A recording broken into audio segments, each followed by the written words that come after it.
Hello and welcome, ladies and gentlemen, to Motor City Uncut, episode 167, presented by the Major Sports Network Detroit.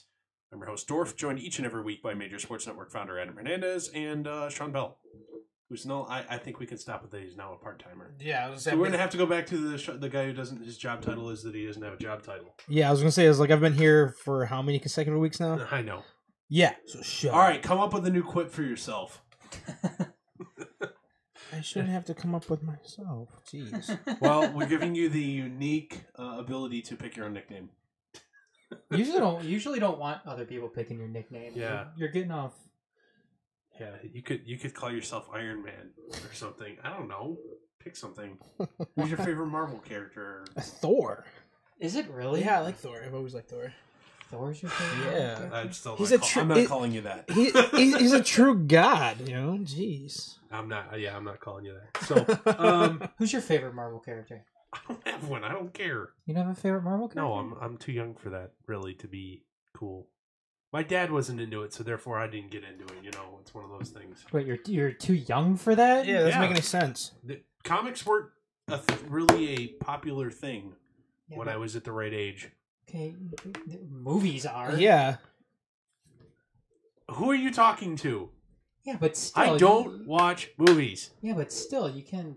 Anyways, Shawn, Deadpool. You like Deadpool? I like Deadpool. I love Deadpool. Deadpool's good character. Okay. Sorry, Dorf. Go ahead. No, we're good. Thanks for joining us here on April 16th, 2018. Missed last week because somebody here had to go get their taxes done. No, be a responsible adult. No, that wasn't last week. Week? Last week was what happened last week? I forgot what I had going on. I just couldn't do it. No, Kate was working late. Oh yeah, that's right. Yeah, that's right. Was it 2 weeks ago? Those taxes? Because we haven't done one since in April yet. We've missed the last. We've missed the last 2 weeks. Yeah, 2 weeks we've missed. Yes. Okay.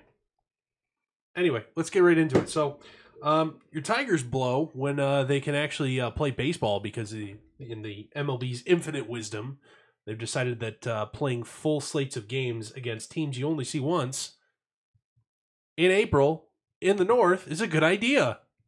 Hooray! Hey, wouldn't you think they'd sit there and schedule divisional games? If you're gonna put teams from the North at home in the beginning of April, at least play it against a divisional opponent who they'll see again many times, or will they have a chance to make it up? Not like the Tigers, for prime example of this. Your opening series against the Pirates in Detroit in April, the first week of opening day was in March. Well, either or it would have sucked even if it was in Pittsburgh. I mean, either one. Yeah, don't play them the opening weekend of the season. Because you know what? We have the extra day if opening day gets pushed back. So what? You still got to play 2 on the weekend, so you end up playing the 3rd day of the regular season. You have to play a fucking doubleheader? Brilliant. Doubleheader in 30 degrees and rain. Well, the thing is, like, they should obviously take in factor that, if you're going to play in the North in early April, sometimes it's nice, sometimes not, but you should always schedule it maybe like where there's a dome, which the only dome is Toronto. So, ironically enough, had their game postponed. Yeah, postponed. I was going to get into that. But that's what you think. Or by the way, some major tweet karma coming their way for that one. Yeah, that's going to be funny. Or let's schedule it out west or down south. Exactly. It's a smart thing to do to start off the season. That's where there are no dome stadiums except for Rogers Center up north. Yeah, Minnesota used to be the old one. But Seattle doesn't have a dome. Yeah, they retract. No, they don't. No, they don't. Safeco too. Safeco does not have a retractable roof. Or is that the Seahawks? Seahawks don't have a retractable roof. Why am I thinking that? I swear they do. I'm almost positive Safeco Field has a retractable. Yeah, I was gonna say they just built it into where it can open up even farther now. Yeah, it has a retractable. Yeah, I was like, I swear they did. That doesn't count though. Pacific Northwest. They've essentially described it as a giant umbrella. It's not like actually a roof; it's just an umbrella. So it's not really a retractable roof. Well, it keeps the rain out, but it doesn't do anything for temperature regulation. You know what? Why are baseball players such pussies? Seriously. I don't know. Playing in, seriously, games are canceled because there's 3 inches of snow. No, seriously. If football's an outdoor sport, they'll play in this. And baseball, you get paid more. Yeah, I know. So why are you? But you get paid millions of dollars. So why did you go play? No.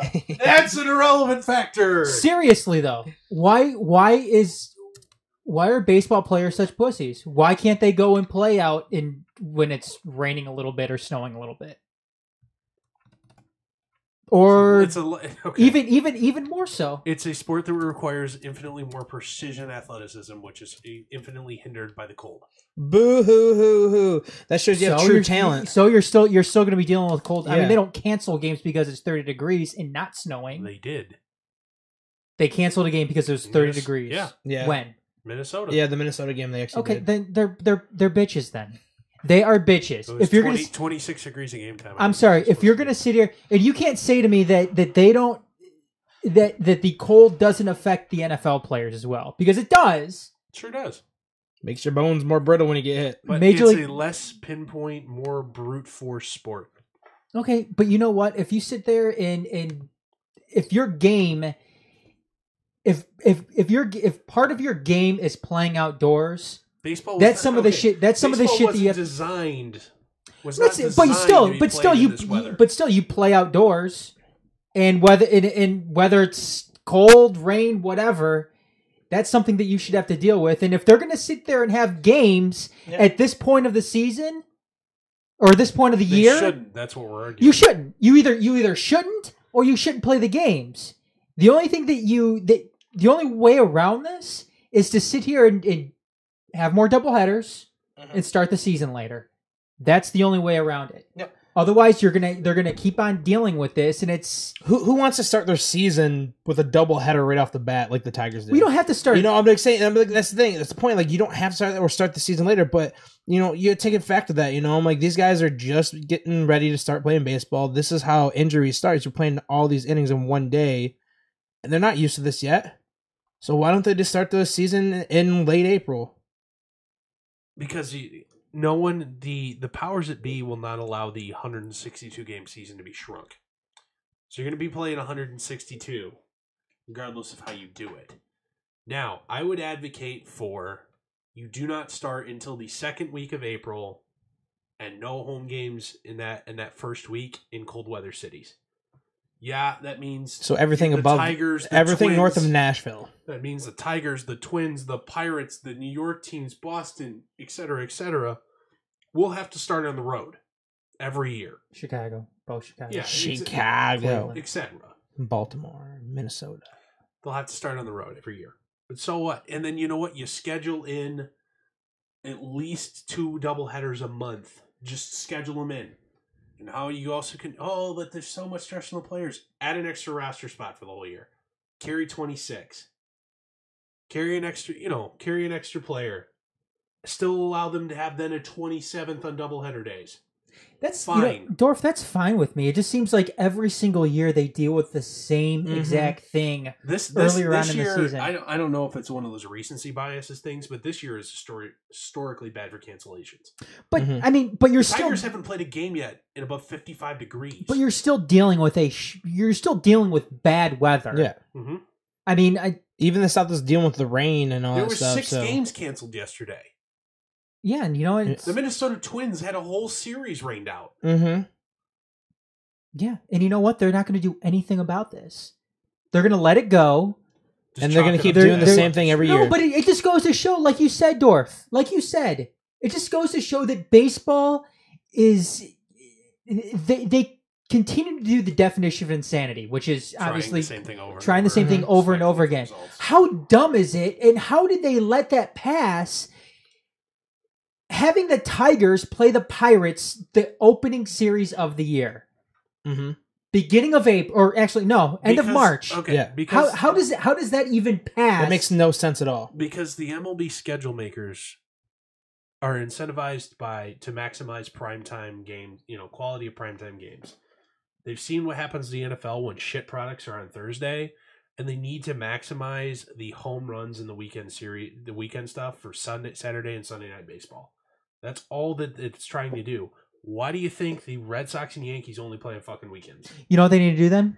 You know something else? Another solution to this? What's that? International games. Showcase series. Have That'd be the fun. have the Tigers and Pirates open up at the Tokyo Dome, or in South Korea or China Mexico City, something like that.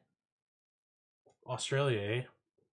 The Sydney Cricket Ground. Let's not get carried away. Yeah. Although we do have. There's an Australian professional. I know now. they do. Although we also have softball too. So Isn't like Grant Belfour or whatever from Australia? yes, he believe so. was. Yep. Yeah, Tiger he was. Warwick Salpold is from Australia too. Mm-hmm. Although So there's some. he's currently in Australians. Toledo Mudhens, so Yeah. Well, the Tigers have actually a couple prospects from Australia too. Mm-hmm. No, but that's another solution to curtail this, because it's not. I can guarantee you we're going to be having the same Conversation issue conversation next season. next April. Fast forward. It's just dumb, because it seems like we do this every single year. Mm-hmm. We sit here and have to deal. They deal with the cold. And if they're not going to play in the cold weather, then you got to think of something else. All right. So we all in favor of the MLB doing something. They can't just keep going here again, keep doing what they're doing again. But we'll save a deeper dive into this for later. One other Tigers thing here. They're pussies. I still think you're wrong. Just wanted to bring up one brief aside here about the Tigers. Daniel Norris is a reliever, and the whole concept of him as a reliever for this season specifically, I don't think it's that bad of a thing. You guys have heard me on this program, if you're a regular listener at all, say that I believe that Daniel Norris needs to become, the old adage is, he needs to stop just being a thrower and become a pitcher. Mm-hmm. Well, it's the other way around for Dan Norris, where he just needs to become a thrower. And he's got great stuff. He can get guys out in the zone, stop trying to be so perfect and always pitching from behind in the count. I think a stint as a reliever, whether it's half season or full season, will help him in the long run be a better starter. Why I think that is, when you're only focused on having to get 3 outs, you can pitch more aggressively, go harder in the zone, leave things out there, and develop his ability to get guys out in the zone, to be more of a thrower instead of a pitcher. Stop trying to be so perfect, and you'll realize that you have really, really, really good stuff. You can get guys out and not be so perfect, and that's exasperated in a 1-inning sample size when you only need to get 3 guys out. And I think you can roll with a half season or full season, even if you use them at 2 innings at a time, like a Chris Davinsky role, or hell, their starting pitching is going to get beat up a lot. You need him as a 3-inning bridge guy, fine. I think that time in the bullpen where at max you only have to go through the order at one time, I think would be greatly helpful to his long-term development as a starting pitcher and learning how to navigate through a game and not fuck around with inferior hitters and just mow them down. He has the stuff to do that. He doesn't need to be picky and chippy at the corners like a Mike Fiers or a Matt Boyd. He's got good stuff, unlike those two clowns. Although Matt Boyd's pitched incredibly well so far. Yeah, I was gonna say he's pitched pretty good. In his one start, he was very good. But he's got really good stuff. He doesn't need. Fiers win his first start? Too? Yeah. Who cares? I think it was pretty good. Yeah, too. it was a shutout, Yeah, and then he got pounded in his next one. Oh, did he get pounded? yeah, Yeah. he got smacked. Yeah. Well, he's 1 for 1. Or 1 for 2. 500 in quality starts.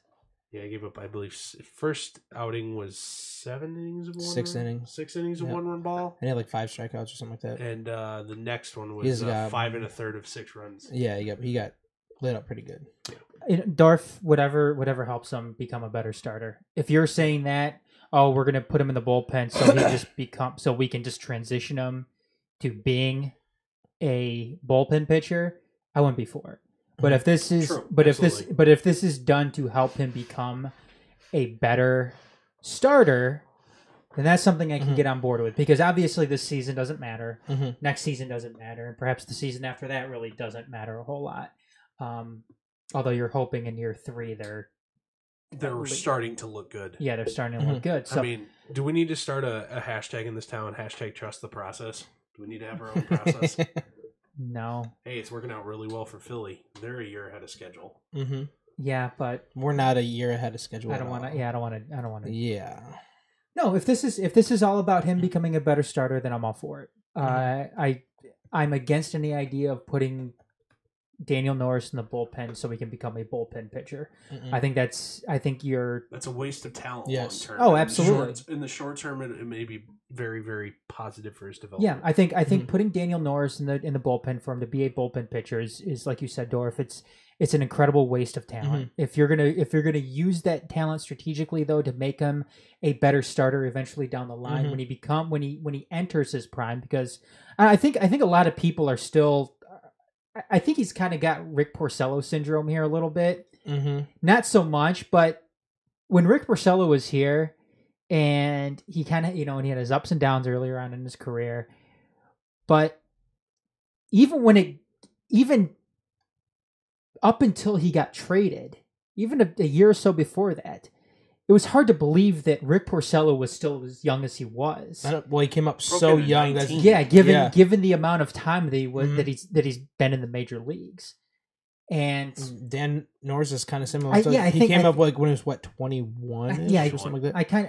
I still think we see that with Dan Norris, and I know people's view on it can be a little skewed just because of what Michael Fulmer's been able to do. And it didn't seem like that was supposed to be the Everybody's case. not going to have a perfect start. Like how Fulmer's been off to a good start. No, I mean, Michael Fulmer's the rookie of the year. Exactly. I like the idea, though, of putting Norris in the bullpen to make him a better starter. That's it. You could even obviously spot start him sometimes. Hopefully, something like that. And if something happens, a guy gets sick, guy gets hurt, whatever. Right. He would be the guy. Yeah, right. Exactly. You have that guy, and that's fine. Even if we need to give Michael Fulmer, he's got a hangnail and needs an extra day in between starts. He'd be the guy to do it. Same thing. You could be like, if Jordan Zimmerman can't throw freaking strikes again, throw him out there. Gets hit with line drives in the face. Oh, dude, that was crazy. Right. That was insane. Hey. Did you guys see that at all? Not a bitch. I was watching the game. Oh, dude, yeah. Not a bitch. Not a pussy. Jordan Zimmerman. We'll make his next start. And the thing is, he broke that jaw at college too, and he has a metal pin and plate put right in the same spot where he got hit. He said it was the same exact spot that he got hit at. And the doctor said when he put the pin or whatever that plate, and he says your jaw will never break again. In that spot, at least. Yep. And he got hit in the same exact spot. Do you think he hits radio stations? So is he the? What'd you say? Was it Jimmy Neutron? Was it the Crimson Chin? What cartoon was that? I don't know. Yeah, I don't know. We're too busy watching movies. We don't watch. Did you ever watch Pete and Pete? Oh, yes. Fairly Odd Adventures of Pete and Pete. You're talking about? Yeah. Remember his mom had the metal plate. Yeah. You see, they're bringing that back actually. Are they? And they're all grown up. Like the younger brother. Oh my God, life hit him hard. Well, no, I'm sure a lot of people out there have watched Pete and Pete before, though. So you're too cool for that. I have no idea what it is. It's an awesome Nickelodeon cartoon. Did you know today, on this date today, I was reading earlier today, 24 years ago, all that premiered. Oh, really? 24 years ago. The Adventures of Pete and Pete was on from 92 to 96. Yep. Okay. So Isn't that crazy? I was 1 to 5 years old.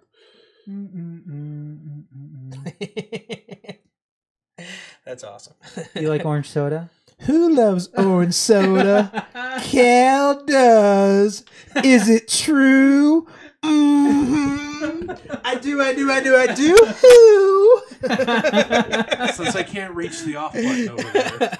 Oh, that's great. Oh, that's awesome. Love it. God, I want to go watch that now. Anyway, anything else you guys want to talk about Tigers-wise? No. All right, moving on. Tigers and Red Wings seasons are over. Both failed to make the playoffs. I mean, Pistons. Tigers just started. Tigers season. Oh yeah, you can say Tigers. Tigers season, yeah, you can say that. Freudian slip, I guess.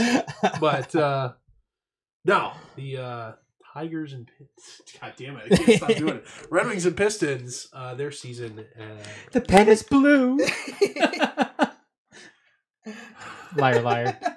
Yeah, okay. Red Wings and Pistons seasons are both over.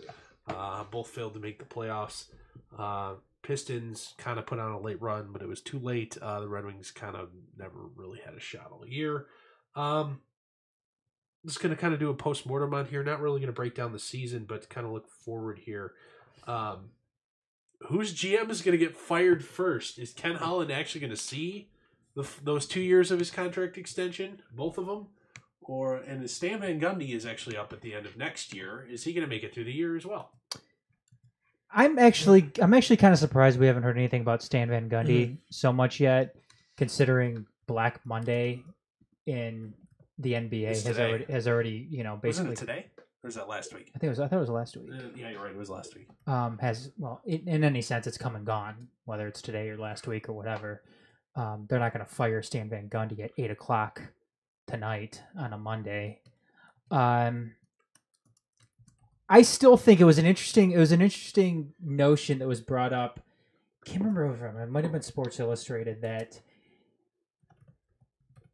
the Pistons Goris is going to take a look at Van Gundy's situation here, and they're going to have him step away from running the team. Isn't it like from a front office perspective? Yeah, I was just saying, isn't it like they were making them like decide which one do you want the most? Well, run the GM or the coaching? Well, it's not gonna. They're not gonna give him a choice. They're gonna be like, no, we're gonna take away president of basketball operations from you. You coach that's what you're good at. Yeah, you're gonna be the head coach. And Jeff Bauer's gonna actually be a GM. I don't know if Jeff Bauer. He may be the guy that gets hacked in all of this. He may be the one guy that loses his job. I haven't heard anything about the Chauncey Billup rumor or anything like that further. I don't know if it's actually going to happen. I can certainly see the Arn Tellem thing happening, though, considering Arn Tellem is already in the organization. He's on the business side, isn't he? He is on the business side. But if you are president of basketball operations, you can still do that, run the business end, but you'd still need a minion in here to kind of... do the paperwork. Well, do the basketball operations side of it. Do the roster end of it. I can certainly see that. And that could still happen. I mean, we're what, 1 weekend into the NBA playoffs here. Still plenty of time for stuff. Yeah, offseason hasn't started yet. So I can certainly see something like that happening. Although if Stan Van Gundy was going to get fired, I think it would have happened already. From the Red Wings side of things, like you said, Dorf, Ken Holland did get a 2-year extension. I don't think that, in all honesty, I don't think that that's very surprising. What's disappointing though were Chris Ilitch's comments, making that airplane pilot analogy, talking about what's comfortable and being there before and yada yada yada yada yada. At that point, I really don't care. I mean, I want to see this team going in the right direction. I'm not positive anymore Ken Holland is the guy to do that. What I could see happening here, and I haven't heard anything about Steve Yzerman signing an extension with the Tampa Bay Lightning. He does have 1 more year left on his contract. Last time I checked, and again, it's much more plausible. It's easier to swallow for ownership to fire a guy with 1 year remaining on his contract as opposed to 2 or 3 years. So could Ken Holland ride out the ship this year and basically work for his job? Yzerman's contract is up at the end of the following year. Yeah, and see what happens with Steve Yzerman. Who knows? That's something else I could see happening as well. I'm sure the Tampa Bay Lightning are going to do everything they possibly can to get Steve Yzerman under contract again, but you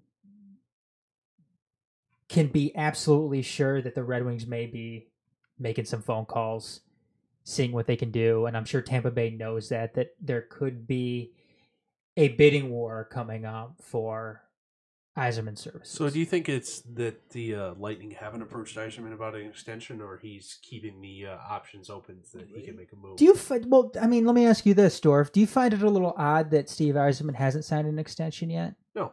You don't think it's a little odd? He would be I'm talking about, okay.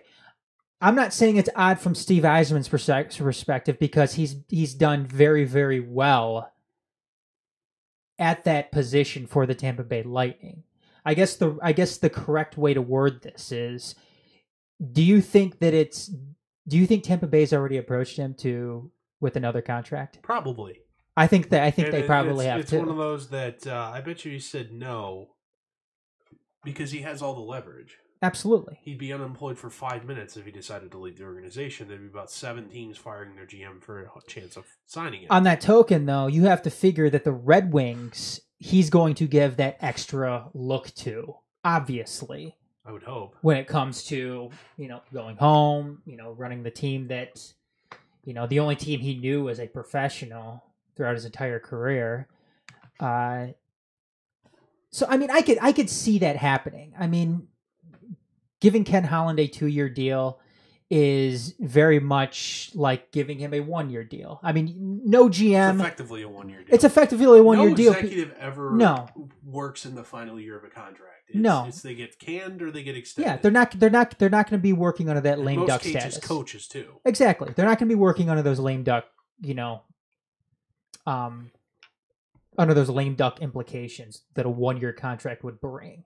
So I could certainly see the Red Wings going and approaching Steve Yzerman and getting in a little bit of a bidding war for him to bring him back and run the team like they wanted him to do a few years back when Ken Holland wouldn't take the promotion to relinquish control, the day-to-day stuff. Yeah, so he didn't want to take the Jimmy DeVillano promotion and basically do nothing, yet still keep a job with the team. All right. Shawn, do you have any thoughts? Mm-mm. Okay. Who is closer to being a playoff team? Pistons. Yeah, Pistons for sure. Okay. Who is close to being a legitimate title contender? Pistons. Yeah. Okay. I'm going to answer Pistons for the first, Red Wings for the second.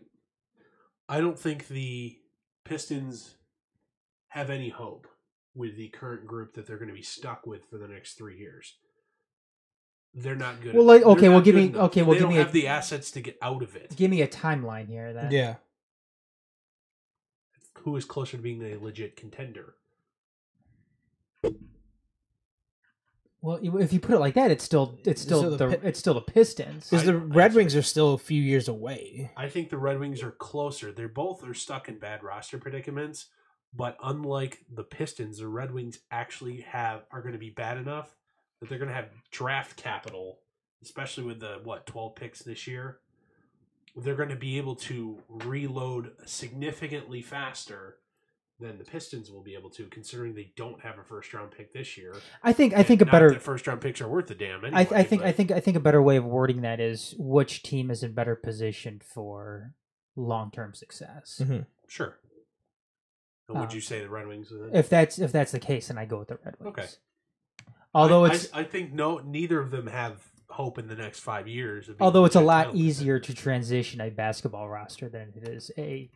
Not in a non-free agent city. Well, if you have an owner that's willing to spend money, it could be a lot easier.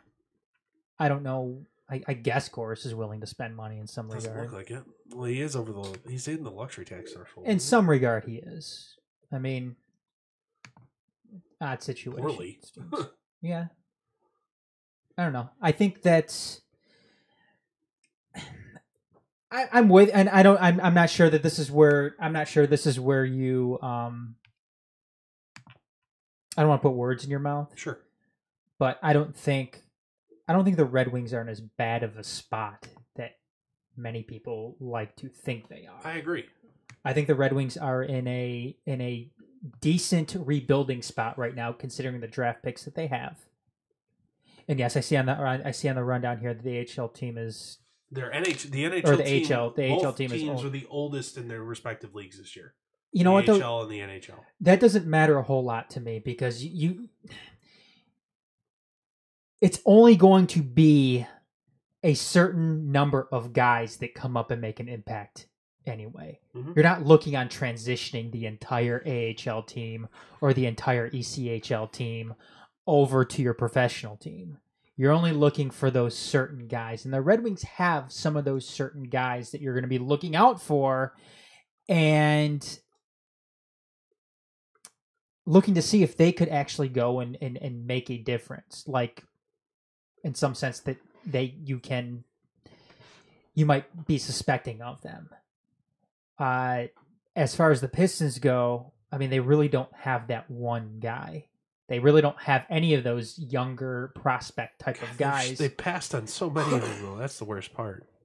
Oh, wait, what are we talking about? The Pistons. Pistons, I mean, they've had this, Malcolm Mitchell, Devin Booker. Mm-hmm. Gah! Now, if you draft Devin Booker, you probably don't end up in a position to draft Donovan Mitchell, but Yeah, because you're not going to be as bad as you were. Pistons have been awful in terms of Mhm. drafting. That's been bad. it- And the thing that sucks about that is you can Malcolm Mitchell is so damn good. Don't get me wrong. You got, for a normal year, you got fairly decent value with Luke Kennard. That's Mhm. about what you expect to get at Sure. the, pick 13 or whatever it was. Mhm. Mm-hmm. The worst part of pick 14 looks to be, potentially, 3-4 years down the road, a top 5 player in the league. That's what sucks. Mm-hmm. Devin Booker is going to be a top 5 shooting guard in the league in the next 2 years. Yeah. That sucks. And you missed out on both. You had the chance to take both of them. Yeah, it's. I mean, Mhm.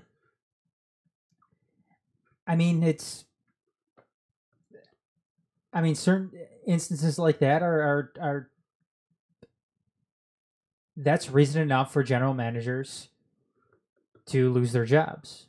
And Should if be. if Goris goes out there and fires Stan Van Gundy for passing on certain things like that, then you can certainly say that he would be justified in making that move to replace him. It doesn't look like he's going to do that, though. At least Mm-mm. not entirely with removing Van Gundy from the organization. I just think something like that would have happened already. Removing him from the GM spot, from the president spot, I can see that happening. Sure. And why I don't have as much faith in essentially the Grand Rapids Griffins and their immediate ability to contribute at the NHL level. Your top 4 scorers are all 26 or older. Include your top scorer is 32. Ben Street, 32 years old. I mean, you've got guys that are extremely old for minor league hockey. And they're your guys that are leading your team. I mean, you look at it, you have to go down the list to their 8th leading scorer with only 32 points for the year is a guy that they've drafted, not a guy that they signed off the scrap heap. You don't have a future NHL goalie in Grand Rapids. Well, you have. Your defensive core is, I would describe it as.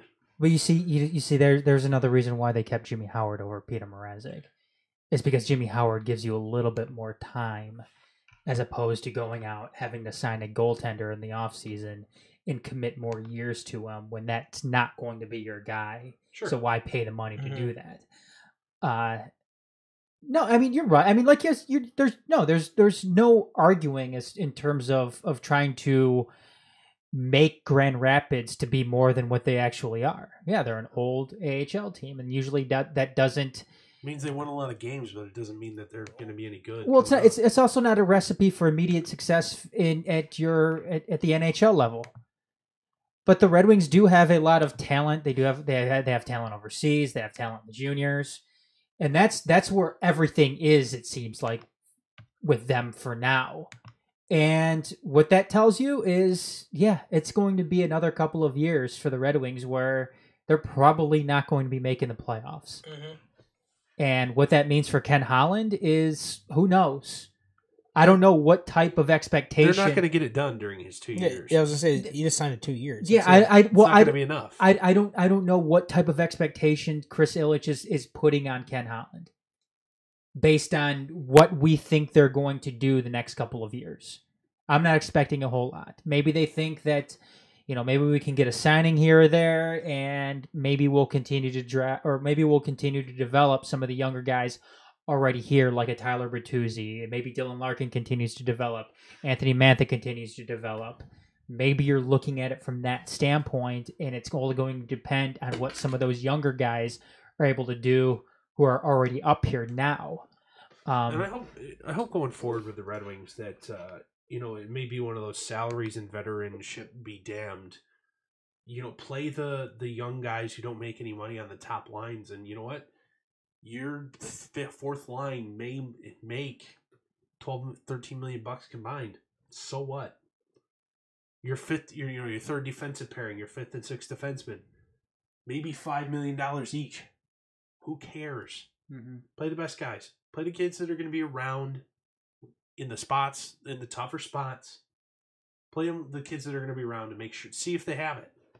Make sure you don't need to go try and find somebody else in the organization or outside of the organization to fill that role. One thing that may be a little bit more, I don't want to say depressing, because depressing may be the wrong word to use, but bringing Blashill back, because doesn't matter. I know it doesn't matter, but it matters in the sense that he's not the guy that's playing the younger guys as much as he possibly can. Or as much as he maybe should be playing. The boss says you do it. I know that's always your speculation, Dorf. Well, who knows? Maybe it's coming from on high. Maybe it's coming from a higher up. Look at a classic scene from the movie Moneyball. Yes, I have seen a movie where Billy Bean's Brad Pitt, Billy Bean, whatever you want to call in this case, was making the lineup for his man. This is what you're going to do. The guy doesn't. Refuses to do it. You may be having that happening potentially, and why are you not refusing to do this? Well, I need to be putting lineups on the field that I can explain in interviews next offseason. Like, I hate to say that that's the case. And maybe it could be. Could be happening. But you know what? Maybe it's not. And you know what? If you're sitting here, and keep in mind, I mean, the Red Wings in the early 2000 Oakland A's were not in the same position. No. They're not in this. They're not in this. And I know it's baseball, hockey, but even so, they still weren't in the same position. The Oakland A's were still trying to compete with a limited roster.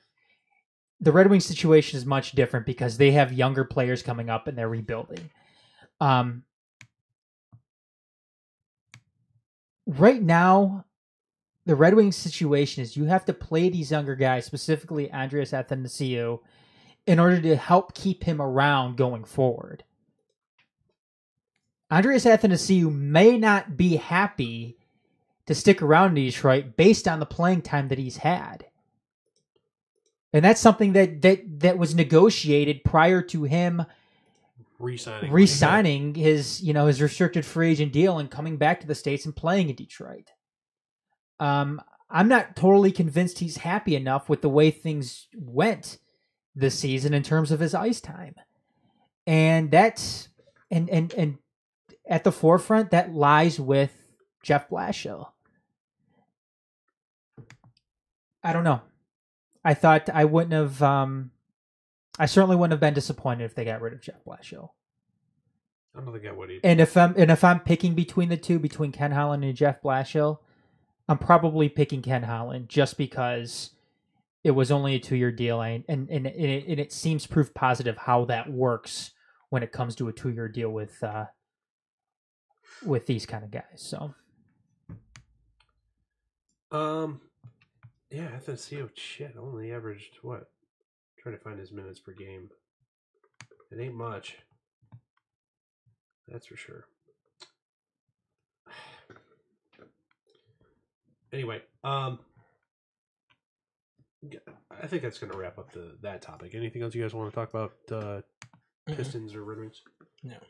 Little Caesars Arena is not going to see playoff sports for a while. Unless, of course, you get some more NCAA tournament games. You know what? I think the Pistons can make it next year. Yeah. I think they can. Can they make the playoffs? Sure. Are they going to get embarrassed and bounced in the first round? Absolutely. But then Little Caesars Arena is going to see... It's going to see a playoff game. Yeah. 2 playoff games, probably. Okay, so then guess what? They're going to see some playoff games. I think the Pistons can make it. You took my statement literally, not metaphorically the way I was trying to portray it. So. Well, then say it correctly. Hey, who knows, though? They could. In a metaphoric sense, Little Caesars Arena will not be seeing playoff sports for some time. Hey, look what the Pacers did to Cleveland. Yeah. It's 1 game. You never know. Doesn't matter. Just saying. I still believe in Believeland.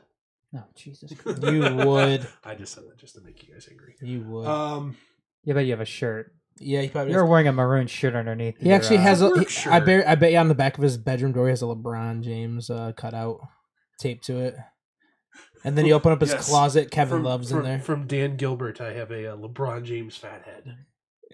I didn't say a fad. You have a cardboard cutout, one of the old school ones. Doesn't Dan Gilbert own Fathead? Yes. Anyway. Last but not least, we're going to go to cut room floor here tonight. New Lion LeGarrette Blount is actively publicly recruiting Des Bryant to sign with the Lions. Interested. I know how Adam feels. Shawn. That was Shawn who was doing that, Was not that me. Shawn? That was me. Yeah. Kind of looked like your mouth was making that shape. All right. Anyway, so we know how Shawn feels about it. Adam, how do you feel about it? No, thank you. Yeah. Okay, my thoughts are exactly. I'd walk down there and tell LeGarrette Blount, like, shut up. It Stop doesn't this. hurt anything. Let him be fun, but don't. Yeah, he can try to recruit, just don't do it. Yeah, just don't do it. I mean, it's not LeGarrette Blunt's call to get him to sign. Now, it'd be one thing if Matt Stafford walked into, the office of Bob Quinn and said, I kind of been poking around the internet looking at them salary cap websites, and I see you got some extra cash stash. When all of a sudden you think Matthew Stafford has a southern accent? He is from Texas. I know, but you've heard him Went to talk. school in Georgia. That doesn't mean... I haven't heard a southern accent from Matt. Yeah, that's what I'm saying. Maybe because he went to... Isn't he from Los Angeles No, area? he's from Texas. Texas? Oh, He's I from, don't know. Dallas. He's from the Dallas suburbs. But I'm just saying, he doesn't have an accent at all. You went to Westlake. Yeah, Whatever. Clayton Kershaw. Yeah. How many times you heard that one? What? Every sports event ever featuring Matt Stafford. Oh, he went to school with Clayton Kershaw. Yeah. Anyway, Yeah. second Lions thing here. Ziggy Ansah will sign his $17 million franchise tender and will report to offseason activities. Good for him. No, that's That's good. perfectly fine. And the idea of a Golden Tate contract extension has been floated around here. He is 30 years old. He has been top 5 in the league in receptions, I believe, the last couple of years. Mm-hmm. Are you interested in a premature extension? If so, how much? How long? How much? 3 years. How many dollars? How much are you guaranteeing? For reference, he's making $6 million a year right now. Jarvis Landry is the most recent wide receiver to get a contract at 5 years, just over $70 million. I would probably do 3 years, probably around 35 mil, maybe 20 guaranteed. Jeebus. Okay. Adam, what about you? You're giving 25 guaranteed? If you want to keep them You're going there. to guarantee Yeah. full to the first 2 full and the third one partial? Something like that, yeah. Okay. Adam, what about you? You say he's making $6 million per right now. Well, he signed a 5 and third for 31, so it's just over 6. Okay. 6.2. What did Landry sign for? 5 at 70.75. How old is Landry? Like 5 years younger. 5 or 6 years younger. I'm okay with a 3-year deal with Tate.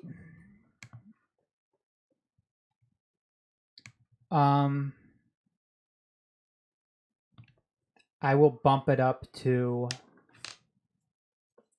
$8 million per.